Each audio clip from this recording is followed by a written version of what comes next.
been a long time. Let's see if it's still... Wait a second, this isn't how I remember Fallout 4. And what are those noises? Oh my god! What?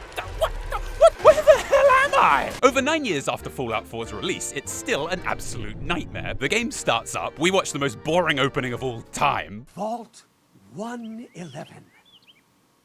Go away. And within 10 minutes of leaving your vault, you'll have your dog companion, a full suit of power armor, a minigun, have killed a deathclaw, and have a home base with a full set of workbenches to upgrade all of your equipment. It feels like this game has been hacked. I have to use green blood now or it's against YouTube's terms of service.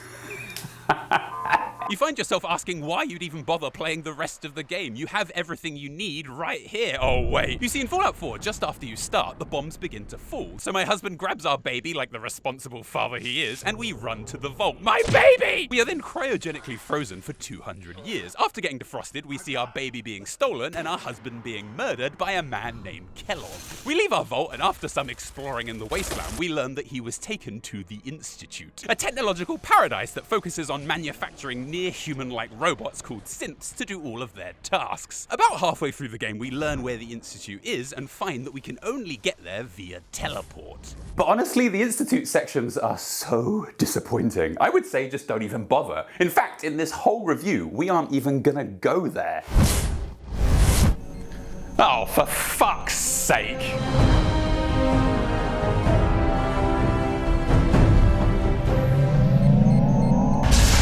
Hello. Up is not jump. Marjorie, the mannequin I bought on eBay 10 years ago to act as a prop in my videos.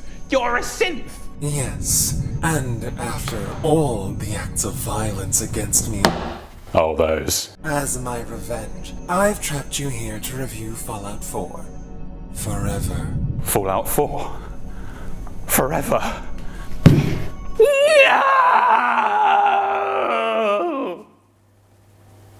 So Kellogg defrosts us. Kellogg's defrosties, anyone? And we leave the vault after him. And like I say, what follows here is Bethesda immediately killing all sense of long-term playability their game could ever have had. The Fallout games are supposed to be these long epics where you traverse the wasteland constantly uncovering new skills and abilities. But the extent to which Fallout 4 so quickly and fundamentally screws the pooch on this is a little unbelievable. Giving you any of this stuff so early on is bad design, but let's talk about the main one, the one that had me coughing up precious screws. The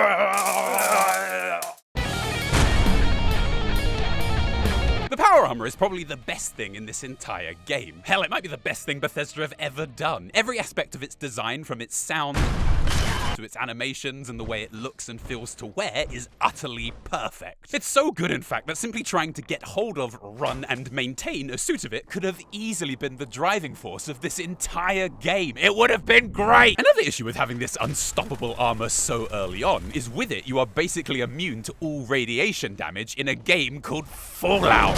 So now you can access and explore every single inch of the map at level 1, though I don't know why you'd want to. It does need fusion cores to run, which could limit its usefulness, but look, here are the locations of all the fusion cores in this game, and you start the game here, so there are literally 7 in our immediate area. Now, here was where I was going to do a Bo Burnham cover about how Bethesda try and cram everything into their games all of the time. But then I thought, I already did that for Fallout 3. But then I thought...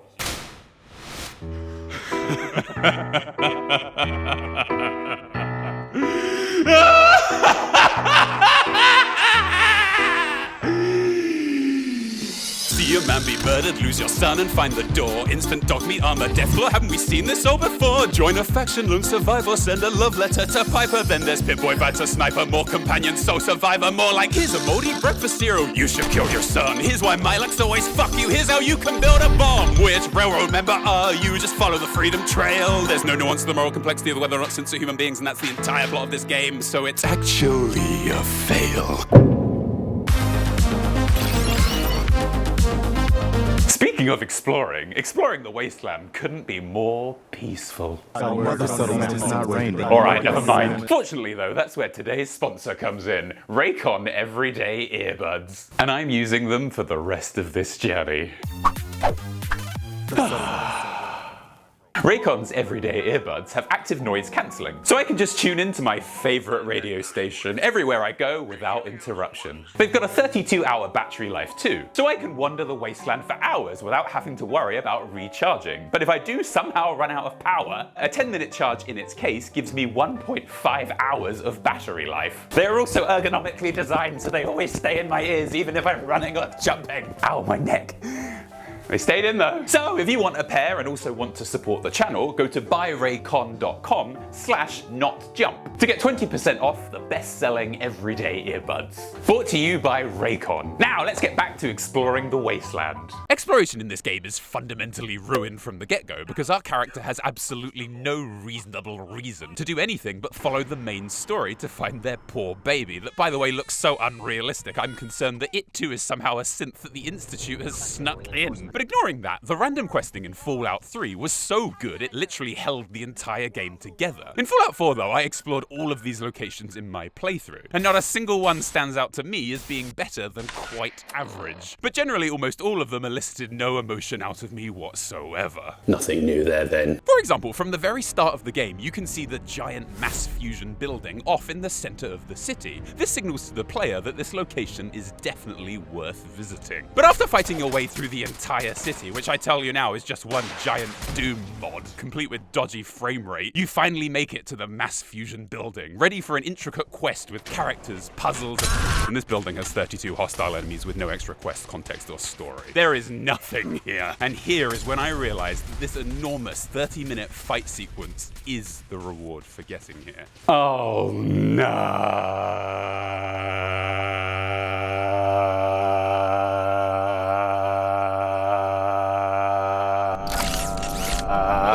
You're being hysterical. There are so many instances in this game where you are exploring and you find something that seems really interesting, but it goes absolutely nowhere. At one point, you find a location called Easy City Downs. As you approach, you hear over a tannoy that they are racing all different kinds of robots. Oh, this sounds so fun. I can't wait to get involved. Everyone here kills you. Another time, I found the Combat Zone, which is a close combat fighting arena where you can place bets on who you think will win, and everyone here kills you. And it goes on. Poseidon Energy, Quincy Ruins, Solgus Ironworks, Corvega Assembly Plant, Hubris Comics, Fort Hagen, the General Atomics Factory, Mass Fusion Building, Vault 75, Vault 95, this bridge, Dunwoods Borders, the USAF satellite location. There is, of course, one place that is built up perfectly, and that place is... See, from the start of the game, as you explore, you can see a shimmering light somewhere off in the distance. Eventually you'll realize that this location is where the nuclear bomb landed at the start of the game. The intrigue to go there, immense. The excitement, palpable. And it only builds the more you play the game, as it keeps catching your eyes in the distance. Eventually we travel towards it, but as we approach, our radiation levels start to tick up, and the air slowly gets thicker as storms appear in the distance. The music and atmospheric sounds culminate in an intense crescendo as we realize we've finally reached a location that is truly interesting and dangerous to explore. We want to enter, but we'll need to hold back first. We need to plan, gather supplies and anti-radiation medicine. Oh wait, things that bother me never bother me. I feel happy and fun. The only difficult thing to survive while exploring this location is the crushing disappointment in my soul. Bethesda did it. It's all here. The concept, the build-up, the visuals, the atmosphere, the sound. This area should have been a real challenge for everyone to explore. Yet you can go there right after finishing the game's fucking tutorial. What's worse is you don't even need the power armor to explore this location. Look, I took all my clothes off, swallowed one Rad X, which I had 28 by the time I got to this location, as they're about as rare as Skittles at a diabetic convention. No, stop, this makes no sense. And everything was fine. Every one of the bags you threw hit me in the head. And what's even worse is when you do explore it with your 20 Radaway, 76 Rad X, and 7 suits of full power armor, there is nothing here. Remember that glowing location we spent this whole time thinking about? What could be there? What interesting characters? What exciting development is this thing, with no one inside with more dialogue than... Atom has provided us with all that we need. Disappointing. 1 out of 10. Retake the exam. Game. Remake the game. It just gets to the stage where you don't really want to explore anymore. You see a big looming building off in the distance and you are literally filled with dread. The longer the note, the more dread. Because you know all that's going to be there if you're lucky is a few computer logs, a magazine, and literally hordes of raiders with stockpiles of missile launchers, Fat Mans, flamers, miniguns, cannons, Gatling lasers, Gauss rifles, Tesla rifles, plasma rifle. I did find some X-01 power armor though, which... is kinda cool, I guess. One of my favourite locations in Fallout 3 for various reasons was the Dunwich building. The main reason I liked it so much was because the sound design and slow pace created an immensely spooky atmosphere. There's actually a location in Fallout 4 which is a reference to this called the Dunwich Borers. And it's a great comparison to show how Fallout 4 ruins everything. You enter the Dunwich Borers and immediately you can see the problem, because this place is absolutely crammed with gunners all the way through. I just don't get it. How are you supposed to feel alone when there's enough people here to fill one giant dog meat? Not to mention there are dozens of ghouls, spotlights, turrets. Turrets! In a horror location? Are you mental? Wow, look how atmospheric this is. Could you imagine if the Dunwich building was filled with turrets? Oh, this is really scary. I wonder what's round the next corner. Oh, goody. Sure, it doesn't seem so bad, but every time I start to feel slightly immersed, a new fight inevitably starts up. Drums from a fucking Michael Bay epic roar up. Michael. And I'm flanked on all sides by gunners, machine guns, and turrets. And after every single fight, the drums end in one giant massive crescendo to signal it's over.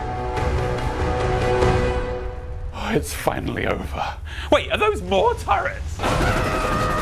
Constantly throughout this game, you have to wage hundreds of wars bigger than the Battle of Hoover Dam just to find out if any single character worth meeting is in any single location, and it's so exhausting. And this, of course, is largely because of...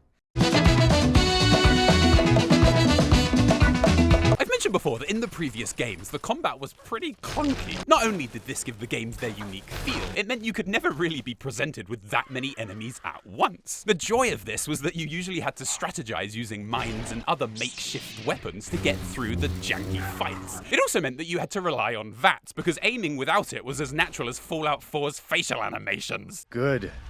I find that I don't really ever use VATS or explosives in Fallout 4 because the easiest solution to all my problems is, well, what you can see on screen. Can you feel how bored I am? So to compensate for how easy and simplistic the combat is now, Bethesda has at least tripled the amount of enemies to make the game more difficult. The problem is every weapon and combat effect in this game creates so much impact and movement on screen, it makes me feel genuinely sick. When you fight sentry bots, for example, which are scattered throughout the wasteland like minstrels at a diabetic festival. Shut up! It's honestly like the world is coming to an end again. How am I supposed to fight back against this? And in melee combat, the screen is oscillating so wildly, I'm worried the Smiths are gonna file a lawsuit.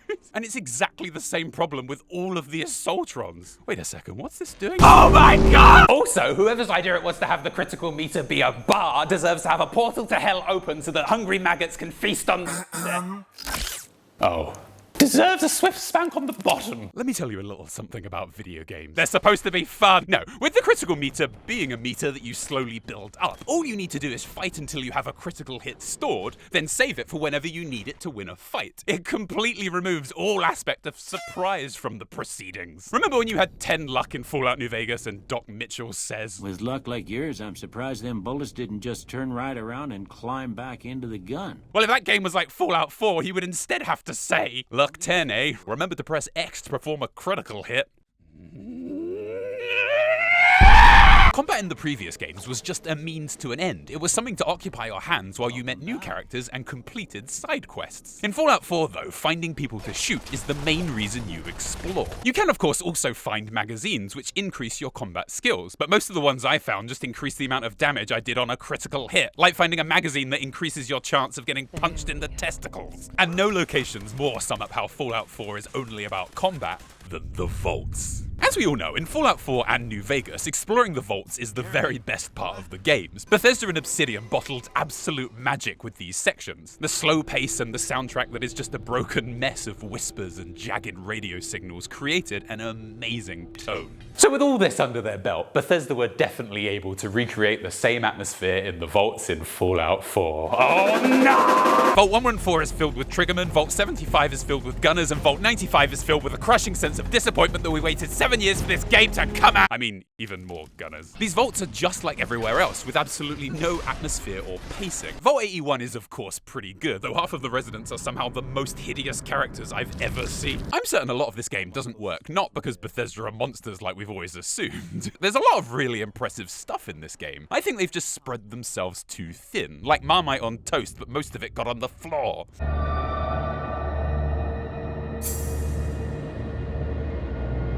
Bethesda worked so hard on this game, and the sheer number of things they pulled off here is mental. But Bethesda was so preoccupied with whether or not they could, they didn't stop to think whether or not they should.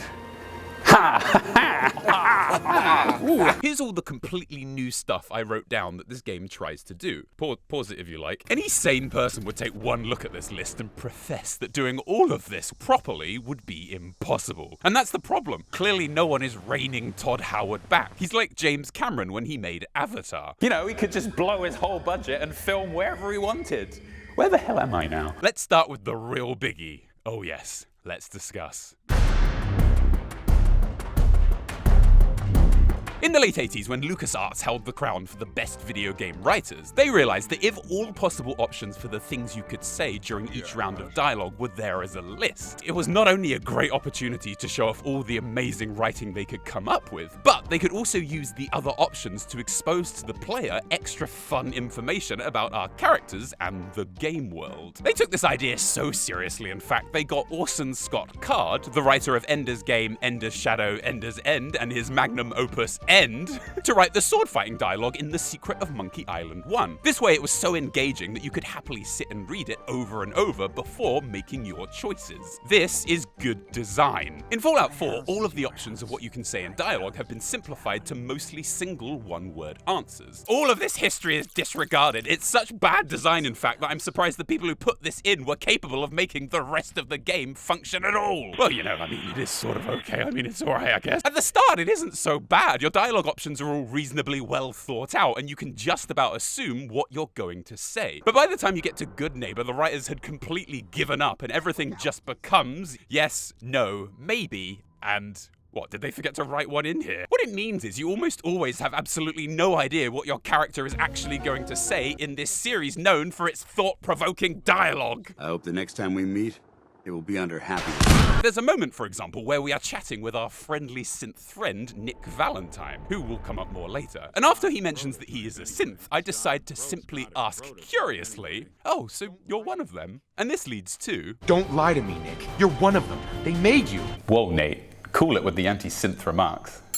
See, this is why I like Nora better. This may seem like a small example, but it happens constantly throughout the entire game. And implementing this system took time. Think about it, the dialogue is already written. Just display it at the bottom like any game has ever done ever. But no, a load of poor developers had to go through every bit of player dialogue in the entire game, of which there are over 13,000 lines, I may add, and summarize every single line into a few meaningless words that somehow make sense in context. And to what end? Making the game substantially worse? It isn't just that evil. This new system totally ruins any potential dialogue puzzles the game could have had. For example, in probably the best questline in the game, you can choose to become the Silver Shroud and travel around fighting crime. If you dress as the Shroud while you do this, you also get the option to talk like the Shroud in conversations, and it's quite fun. Your crimes have gone unpunished for too long. This questline ends with you fighting off against a big crime boss, and one of the ways to beat him is to talk like the Shroud over and over until he gets scared. But rather than us having to read each dialogue option carefully in order to work out which sounds closest to the sort of thing the Shroud would say, like a dialogue puzzle in a dialogue-driven RPG, the game simply gives you the option to talk like the Shroud 3 times in a row and then you win.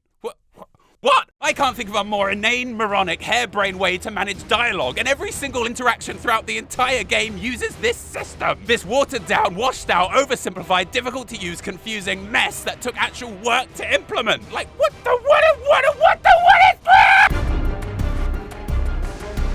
Oh no, it gets even worse. In Fallout 4, both the male and female characters have full voice acting, and that's totally fine. But it makes me wonder, what game were Bethesda trying to make here? Is it one where every aspect of our character is fully customizable, so a player can play as anyone or anything they like and roleplay as that specific person? Or is it one where you're playing as a character that Bethesda has created for you with a full backstory that totally informs your behavior in all situations? Guys, we'll do both. In The Witcher 3, the person we control is fully voiced, but this works because we're not playing as a character we have designed from the ground up. Generally, the choices we pick in this game are based on on how we think Geralt as a character would act. This is partly why the game doesn't let us change Geralt's appearance. Finally, we're perfect! Fallout 4 lets you change everything about your character. Everything. But still gives you a fully voiced person with a backstory set in stone, carved in onyx, lasered in fucking diamond. It means the player can't really get immersed because the game constantly drags us between these two conflicting ideas. It's further compounded by how opinionated our characters are. For example, when I finally get offered the opportunity to fight crime as the Shroud, the scourge of the underworld, shadow of the night, evil's bane, I of course choose to become the Shroud. Yes. Looks like I get to be the Shroud.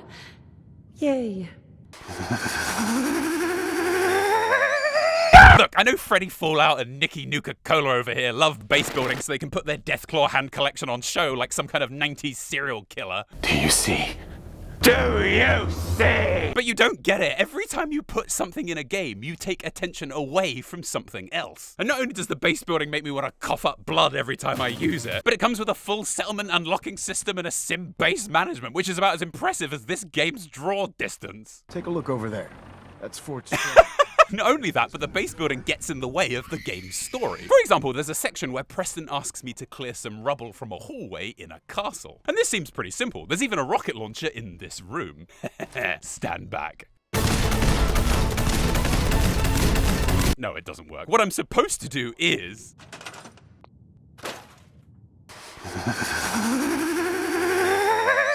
Stop. There's even a bit where we need to build a fully functioning teleporter in order to reach the Institute. Building it is so complicated, in fact, that we have to commit to joining one of the game's major factions so that they can use their advanced technological skills to construct it. And yet what ends up happening is... done.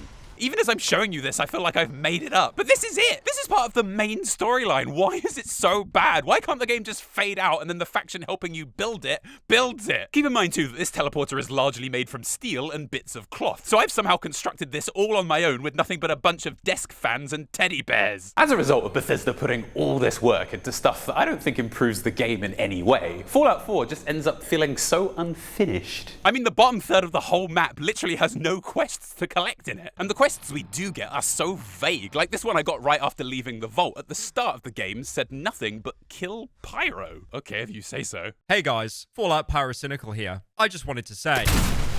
the demon is defeated. A big part of this game is upgrading your weapons and armor, but every time you upgrade something, like the laser pistol for example, its name completely changes. There are about 42 upgrades, and thus about 42 different names you can have for a single laser pistol. Excited laser pistol, boosted laser pistol, agitated laser pistol, fiery laser pistol, long laser pistol, automatic, improved, charging, comfort, short-sighted, scope, tactical, recon, scattered, focus. I'm gonna equip my improved scattered laser pistol. But you can organize your weapons by type, right? Right? No, the only way to organize your weapons in your inventory really is alphabetically. Why can't we organize weapons by weapon type? Better yet, why do the menus not just have sub-menus, you sub-morons? I mean, you could be carrying 6 near-identical laser pistols, but somehow they'll be spread out from top to bottom anywhere in your weapons menu. Just update the game so we can organize weapons into melee, energy, and ballistic. Armor is the absolute worst, though. See, we as humans have 6 body parts, right? Quick, write that down! Write that down! So we can wear 6 different pieces of over-armor, 1 on each body part. But because the Pip-Boy screen is so small, you'll never be able to see everything you're wearing. Then, say you're doing something like the Silver Shroud mission, so want to dress as the Shroud for a few minutes. You equip the armor and...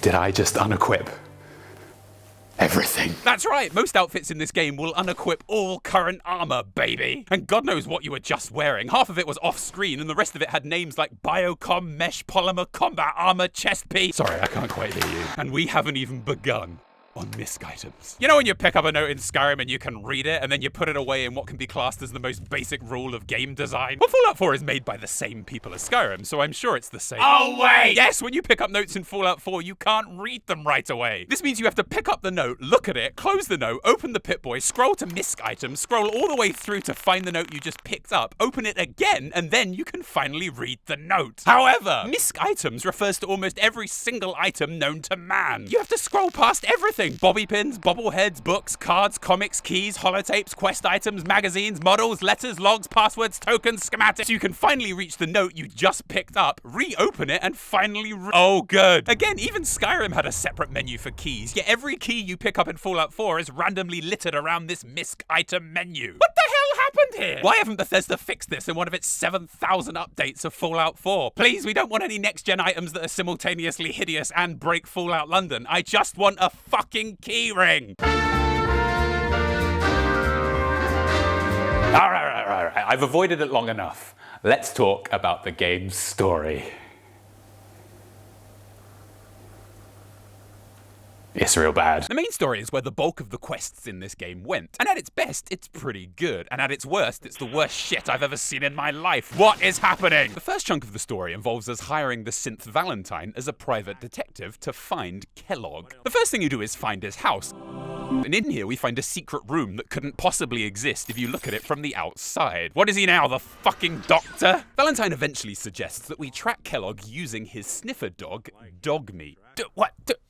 Dog meat? You're telling me that dog meat is introduced here as part of the main story? Why the hell did we meet him at the start of the game then? Why not just pace his introduction properly by first meeting him here? Dog meat then tracks Kellogg across the Commonwealth. I smoke my stogie anywhere I want. And in this 15-minute long little stroll, we fight almost every type of enemy in the Fallout canon. Dogs, ghouls, robots, mole rats, turrets, and bears, oh my! It's like we're at Disneyland and we've gotten on the Fallout-themed ride. I mean, this entire mission takes place literally on rails. I can't even comprehend the poetic irony. And we aren't done there. Since then appear the fucking Brotherhood turn up and, well, no, that was everything. Ah! It's like Mission 3 and here's all the things we've encountered so far. Could I interest you in all of Fallout all of the time? The actual meeting with Kellogg is also similarly on rails. You can't reason with him, you can't let him go, all you can do is blow him up. Shortly after all this then, the main factions in this game, the Brotherhood of Steel, the Railroad, the Institute, and the Minutemen come into play, and they're all fighting to control the future of the Commonwealth. Replaying this game, I actually found I quite liked the Brotherhood. The Railroad, however, are a bit weird. They claim to be this clever network of expert spies who are trying to infiltrate the Institute, but they are all idiots. After we track them down, for example, their leader asks us, "But who told you how to contact us?" What? Excuse me, lady, you have personally left dozens of notes all about you all over the Commonwealth. There's a robot outside loudly directing everyone to your secret base, and the password to your covert railroad headquarters is literally the word railroad. This is like MI5's password being MI5 or James Bond. It's like whoever wrote this section of the game wanted to watch Bridge of Spies for research, but accidentally watched Bridge It Jones. Oh yeah, I earned this. The biggest issue for me though is from here the game becomes entirely about synths and whether or not they are human beings. This has been done before. Worst of all, as we all know, this was done in the previous game. Since and the Institute got a lovely 60-minute side quest that adequately explored all the ideas and themes of artificial machine life with a nice little bow on top. Now Fallout 4 is entirely about it. This is like if they made Pulp Fiction 2, but it's only about that coffee Quentin Tarantino made. The Institute then, for some reason, are producing synths and swapping them out with humans on the surface in order to spy on people. Most of these synths, for some reason, are also identical to humans in every way with a full range of dreams and emotions, yet they are treated exactly like slaves. The game then clearly establishes the Institute as being pretty evil. And as such, the other factions we meet, and I think most players at home, will want to try and stop them. This leads us then to eventually teleporting to their underground base and meeting their leader, Father. Now, as everyone and their dogs know, Father is actually our son Sean, because after Kellogg took Sean, he refrosted us for 60 more years. Kellogg's refrosties, anyone? In my playthrough though, of course, the tone was undercut a little bit by Father constantly teleporting about. I am your son. I am your father. Father assures us that the Institute is actually a great place, so understandably we want to ask lots of questions so we can learn about the Institute and its motivations. Unfortunately, well, I played through the entire Institute storyline and you never once get any decent explanation of why the Institute is being so evil. Father even says, "It really is humanity's best hope for the future." But when we inquire why you, to Father making the claim that the Institute is the future of humanity, our character asks him, Director? Why you? Wait, what? That is your only question. Not why are you building synths, not why give them emotions, not why kidnap people, not even who's flying the damn helicopter. No, we asked the last possible thing you'd think YU could possibly denote in this situation. See, here's where the conversation system doesn't just be quite confusing, it completely breaks down. The entire game has been leading to and hinges on these chats we have with Father. Yet every conversation we have with him is plagued with us having absolutely no idea what we're actually going to say. No matter what we pick, we never discuss anything relevant about synths or the Institute's plans. Nothing you say ever has any impact on Father's point of view or the ending of the game, and 90% of the time you only ever get to pick one of the 4 vague options presented to you in dialogue, and then the conversation permanently moves on. All of this combined means the conversations you have with Father over the course of this game have to be the worst, least satisfying conversations in video game history. Damn you, son! The second big chat we have with him is on this roof, and here Father reveals to us that he's never been outside the Institute in his entire life. But in his quick 2-minute little midnight stroll on a roof, he decides the Commonwealth is dead and has no future, completely contradicting the only single tangible point he's made in this entire game.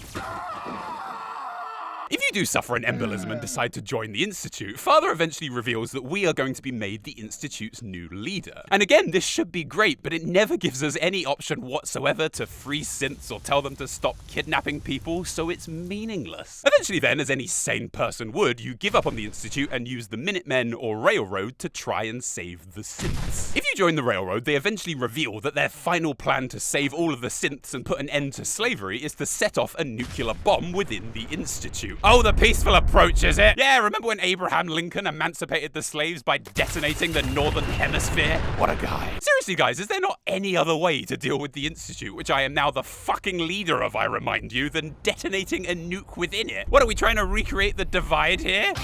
But this is how the game is programmed to end. No matter which faction you side with, you storm the Institute and full-on Megaton the place, seemingly killing everyone you were attempting to save and all the numerous innocent people living here. I mean, I met several scientists here who seem to want the synths to have more rights. Hell, the explosion itself above ground takes out half of the game map. We did it.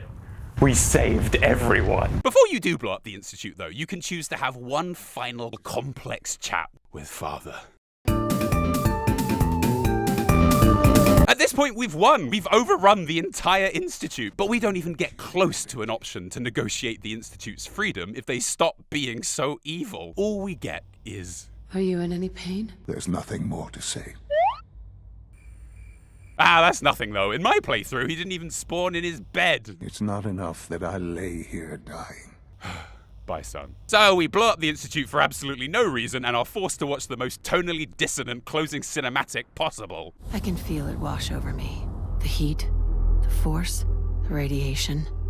I close my eyes. I see my life before. This emotion hasn't been earned. We're all sitting at home totally baffled about why the hell we had to blow up the most technologically advanced place in the wasteland after we fully took it over. Not to mention, within just the opening and closing of this game, our character says... War never changes. A total of 5 times. Did Bethesda really have this little faith in their writing? Yes. So there we go. The biggest issue this game has then, I'd say, was obviously the Institute, particularly Father's character. He's just so full of contradictions, it's impossible to see his point of view at all. At one point he reveals to you that he dearly hopes you could love a synth child that he's made. This is insane! Father's only recognizable character trait and the entire plot of this game revolves around how adamant he is that synths are nothing but unfeeling machines. He would never ask this! I also think this game attempted to do so many different things, it wasn't able to do any of them perfectly. In my playthrough alone, I found so much unfinished stuff. Look, here I'll read off a quick-fire list. Wait, my sensors can't take any more bad game design! Oh, really? Many of the animations were constantly messing up. The camera was always doing weird things in conversations. VATS often made me feel fucking sick. Stealth armor would make the Pip-Boy menu disappear. Characters' skin would change color. Mutants were so low res it was like they hadn't rendered properly. Underwater exploration is broken. Elevators never work. The frame rate is all over the place. Textures were disappearing. Characters were disappearing. The draw distance, the shadow distance, the Pip-Boy light, lighting effects, general lighting. No! No! No! I can feel it wash over me. The heat, the force, the radiation.